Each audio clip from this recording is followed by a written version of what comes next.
humans do this amazing thing intuitively. Indigenous cultures around the world are still doing it and have this long line and lineage of culture going back millennia, thousands of years of that kind of way of being in a landscape, which we've forgotten because we don't have access to land, we don't own it, and we don't have agency to care for it. We've lost that ability to intuit. And that is wild service. Wild service is rekindling what is within all of us and loving people again as part of nature, as opposed to something separate from it that damages it.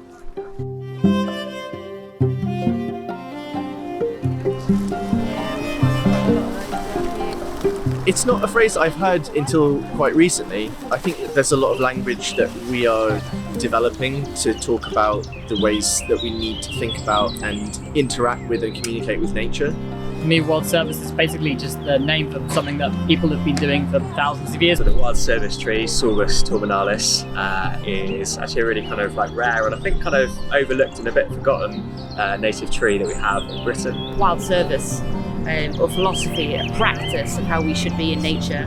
Basically what we've always been doing, we've always been caring for nature, we've always been looking after our fellow species and having a kind of sense of companionship, sense of kinship for them. This project in this place really typifies the message of wild service, which is that first we need people to be able to access nature. But then we move on from that to say actually we don't just need to access land for our own human ends, although that's important. We also need to access land to be able to care for it.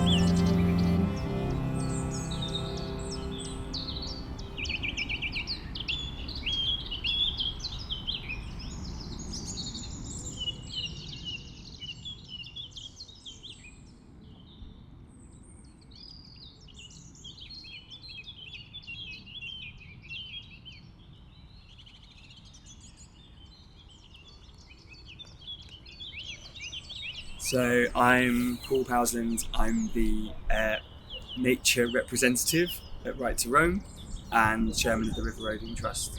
The River Roading Trust is a grassroots charity to protect and restore the River Roding, mostly on its London reaches.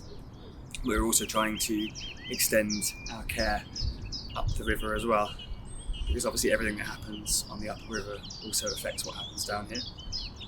We have quite a lot of local volunteers who come to care for the river, and this is the area of the river that really needs it because it's a very urban area.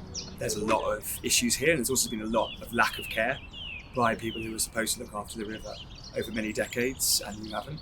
We're really the main organisation that looks after the river down here, and we're entirely composed of volunteers. We have no paid staff at all. So it really is an example of ordinary people loving and caring for their river.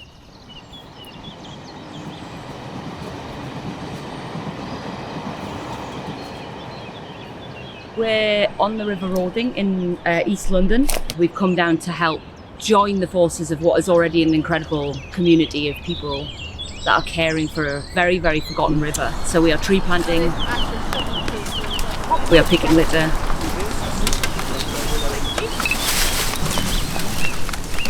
we are caring for the plants here, we are writing poetry, bird watching, and we're coming together as a community to do something that the river needs vitally for it to thrive and survive in a world where it is culverted, the edges are made of steel and concrete, and it is polluted and litter flows through it. Trees are forgotten, plants are forgotten, birds are forgotten. We're giving all of those things focus. You know, we tend to look for, and we need to look for inspiration in a lot of other cultures, like in a lot of indigenous cultures who've been having such incredible practices of reciprocity and kinship with nature. We definitely do need to get inspiration from them, but at the same time, like even in the most like little mundane acts of care for nature in this country, people have been doing it. You know, whether it's building hedgehog highways in London, or whether it's doing what we're doing right now, collecting litter from a river, or whether it's building bird boxes. People have always been doing types of wild service.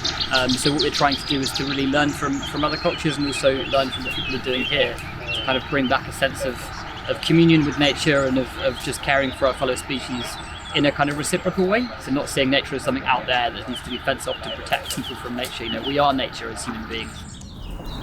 I want to just actually sit here, dangle your legs off. Just maybe take 15 minutes and try and think about the river, think about what that comes up, maybe for you, see how it makes you feel. ultimately, the only way that we can meaningfully engage with nature is to be vulnerable in that way and let it move us. Because if we don't let it move us, we're still thinking that we are separate from it.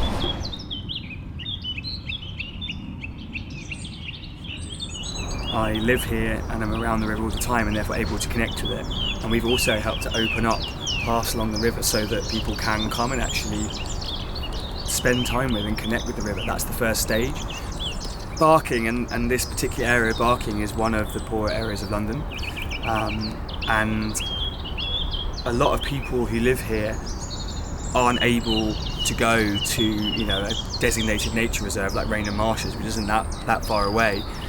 They need places on their doorstep of wild nature, and that means not just, you know, parks or green spaces, but actual wild spaces.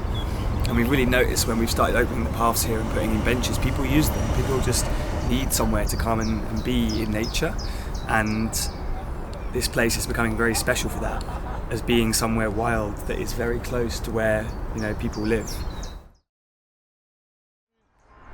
The more you tune in over time, the more you pick up birdsong and you get to know them, it can feel overwhelming. So we're gonna have a little bit of a walk, then we'll walk just around the edge, I think, for a little bit, do some bird watching.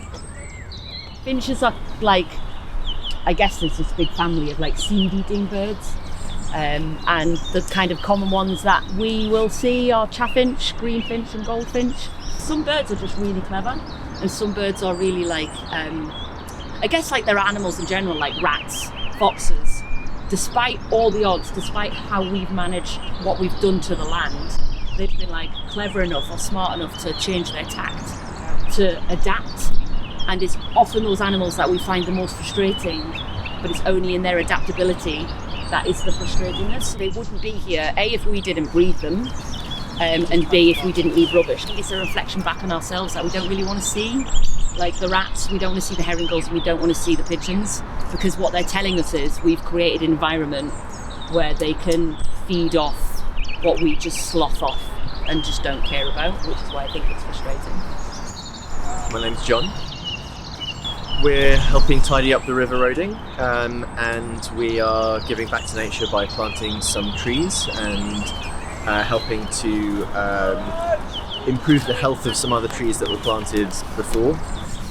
I think these ones Paul planted at some point last year, but there are some further down that I helped Paul to plant. I think February last year was a bit colder and a bit less sunny than it was today. You know, we're using the routes we've created to clean and care for the river. A lot of the time that means, you know, climbing down ladders as we saw today, finding any which way to access the river to care for it. And a lot of the time that's trespassing. You know, we don't actually own any of the riverside land along here, but that doesn't stop us caring for it. And I think this project really typifies the idea that we don't need to own nature in order to care for it. And the results are starting to show. You know, this is always going to be a challenging area for nature, but actually this area here is becoming an incredibly rich and wild place in a part of the city that often lacks that. You know, it's quite post-industrial here, there's quite a lot of buildings, there's the motorway, there's a lot of human impact and effect, and yet in the midst of that there's this area of wildness which is the river and its surrounds, and that makes it incredibly precious. The service we're doing today is, you know, clearing up that area of wildness. Is an incredibly rare and special wild place. Why should people, just because they're in a poor area of London, be forced to have their only wild space completely covered in rubbish? You know, it should be clean and it should be beautiful, and it can be with just a bit of effort and a bit of love.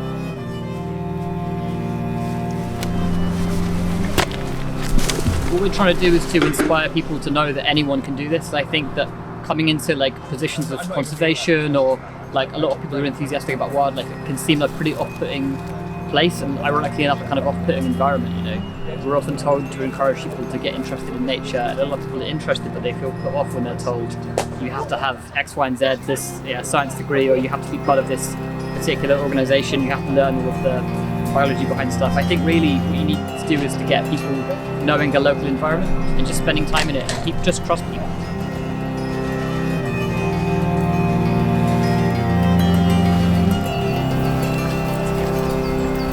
As a campaign, the Right to Roam has always been about our right to access spaces, but crucially it's a right of responsible access. It's a right of being able to once again care intuitively. We've not been asked to come here, we've not sought permission to come here.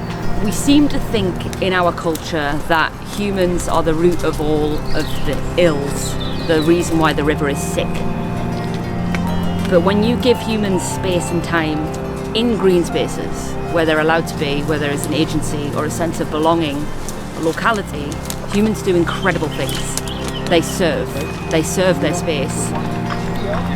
And I guess this is where our idea as a campaign of wild service has come along. It's to give a name to a kind of behaviour. It's to give a name to a kind of a way of what is natural for us to be that has been long forgotten.